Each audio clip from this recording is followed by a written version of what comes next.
মহাকাশ যাত্রার গতানুগতিক প্রক্রিয়া বদলে আধুনিক যুগের অন্যতম উদ্যোক্তা ও ধনী ব্যক্তি ইলন মাস্ক। এবার গুঞ্জন উঠছে টেসলা ও স্পেস এক্সের নির্মাতা ইলন মাস্কের ঢাকা আসা নিয়ে। নতুন কি সম্ভাবনার দুয়ার খুলতে বাংলাদেশে আসছেন তিনি? আর ইলন মাস্কের ঢাকা সফর কি আদতে সত্য, নাকি এটিও যোগাযোগ মাধ্যমের একটি গুজব? বিস্তারিত জানাচ্ছেন ইশতিয়াক হোসেন।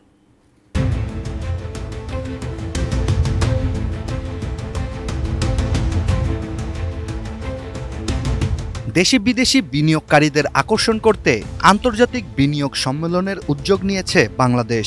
আগামী বছরের মাঝামাঝি এই সম্মেলন অনুষ্ঠিত হবে বলে জানা যায়। বিদেশি বিভিন্ন বিনিয়োগকারীরা অংশগ্রহণ করবে এই সম্মেলনে, আর এতে অংশগ্রহণ নিতেই ঢাকায় আসবেন ইলন মাস্ক। এমনই খবর এসছে বাংলাদেশের স্থানীয় গণমাধ্যমে। বিশ্বজুড়ে আলোচনার কেন্দ্রবিন্দু এখন ইলন মাস্ক। শুরুর দিকে বৈদ্যুতিক গাড়ি বানিয়ে এবং সর্বশেষ মহাকাশ যাত্রার জন্য পুনরায় ব্যবহারযোগ্য রকেট বানিয়ে পুরো পৃথিবীকে তাক লাগিয়ে দেন ইলন মাস্ক। তার সুদূরপ্রসারী চিন্তা ও উদ্ভাবনের ক্ষমতার জন্য তাকে নিয়ে পুরো বিশ্বেই টানাটানি লেগে থাকে। তবে এমন অবস্থায় তিনি ঢাকায় আসলে বাংলাদেশের উন্নয়নে নতুন কোন দুয়ার খুলে যেতে পারে তা নিয়েই চলছে জল্পনা কল্পনা। এদিকে সম্প্রতি ইলন মাস্ক বিশ্ব অর্থনীতির ইতিহাসে এক নতুন নজির স্থাপন করেছেন। ব্লুমবার্গের প্রতিবেদন অনুযায়ী তিনি পৃথিবীর প্রথম ব্যক্তি হিসেবে 40,000 কোটি বা 400 বিলিয়ন মার্কিন ডলার সম্পদের মালিক হয়েছেন। এর আগে একক মালিক হিসেবে কেউই এত বিপুল অর্থের মালিক হতে পারেনি। ইলন মাস্কের টেসলা এবং স্পেসএক্স বাজারে দ্রুত বৃদ্ধি পাওয়ার মাধ্যমেই বিশ্বের 1 নম্বর ধনীর তালিকায় উঠে আসে তার নাম। আপনি কি হার্টের সমস্যা নিয়ে দুশ্চিন্তাগ্রস্ত? স্বল্প খরচে হার্টকে ভালো রাখার সহজ উপায় মাতৃভূমি হার্ট কেয়ারে। এখন প্রশ্ন হচ্ছে, বিশ্বের সবচেয়ে ধনী ব্যক্তি কি আসলেও ঢাকায় সফর করবেন? মূলত আগামী বছর বাংলাদেশ আন্তর্জাতিক বিনিয়োগ সম্মেলনটি আয়োজন করতে যাচ্ছে, যার জন্য ইতোমধ্যে আয়োজনের প্রস্তুতিও চলছে, যেখানে সম্মেলনের 3 দিনের কর্মসূচি ও অতিথিদের তালিকাও প্রস্তাব করা হয়েছে। এই অতিথিদের তালিকায় ও একাধিক গণমাধ্যমে ইলন মাস্কের ঢাকায় আসার বিষয়টি তুলে ধরে।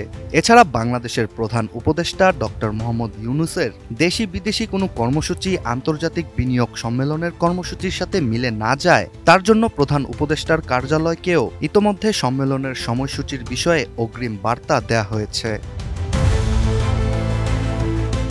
এছাড়া ঢাকায় আয়োজিত হতে যাওয়া আন্তর্জাতিক বিনিয়োগ সম্মেলনে আমন্ত্রণ জানানোর তালিকায় রয়েছেন বিশ্বের আরও ধনী ব্যক্তিরা।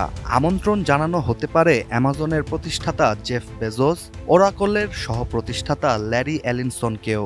বাংলাদেশে বিনিয়োগে আকর্ষণ করতেই বৈশ্বিক টাইকুনদের কাছে ঢাকায় আনার চেষ্টা করছে বাংলাদেশ। এছাড়া নোবেল বিজয়ী ডক্টর মোহাম্মদ ইউনূসের গুড অফিস ব্যবহার করেও বিশিষ্ট এসব ব্যক্তিদের আমন্ত্রণ জানানো এবং উপস্থিতি নিশ্চিত করার চেষ্টা করবে। এখন ইলন মাস্ক ঢাকায় আয়োজিত বিনিয়োগ সম্মেলনে অংশগ্রহণ করবে কিনা তা নিশ্চিত নয়। তবে ইলন মাস্কের জ্যেষ্ঠ নিরাপত্তা উপদেষ্টা সম্প্রতি ঢাকা ঘুরে গেছেন, যা মাস্কের ঢাকা সফর নিয়ে ইতিবাচক ইঙ্গিতই দিচ্ছে। এছাড়া ঢাকায় অনুষ্ঠিত হতে যাওয়া আন্তর্জাতিক বিনিয়োগ সম্মেলনে মাস্কের উপস্থিতি নিয়ে অন্তর্বর্তী সরকারও আশাবাদী। Ishtiaq Hossain, ATN news.